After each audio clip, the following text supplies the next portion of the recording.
Diwali and happy Ramzan to all my students, my teachers and my parents. So we all gathered here to celebrate the two festivals together. You know very well about that. In our everyday prayer in our pledge we say that India is my country. All Indians are my brothers and sisters. So today is a symbolic for that.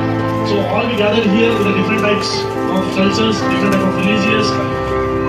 Here షడ్రుచులు ఎన్ని రుచులు 6 రుచుల యొక్క సమ్మిళితం ఈ యొక్క ఉగాది పచ్చడి అనేటువంటిది.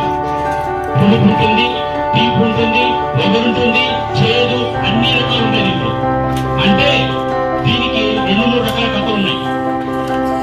ప్రతి వ్యక్తి కూడా వాడి జీవితంలో తీపిని గాని, పులుపును గాని, చేదును గాని, వగరు గాని అన్ని కూడా అనుభవించాము. కాదు మొదలయ్యేది మనకి ఎక్కడి నుంచే. కాబట్టి మనకి ఉగాది పచ్చళ్ళు చేసుకుంటారా?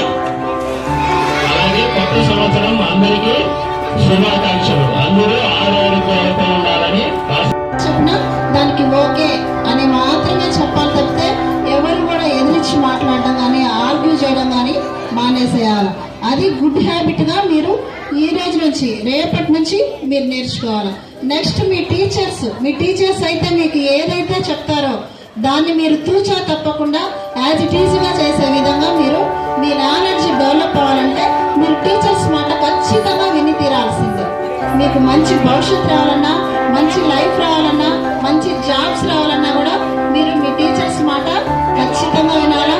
మంచి క్రమశిక్షణ నేర్చుకోవాలా. మీరు మంచి సిటిజన్స్ గా ఎదగాలని మిమ్మల్ని అందరినీ బ్లెస్ చేస్తూ ముగిస్తున్నాను.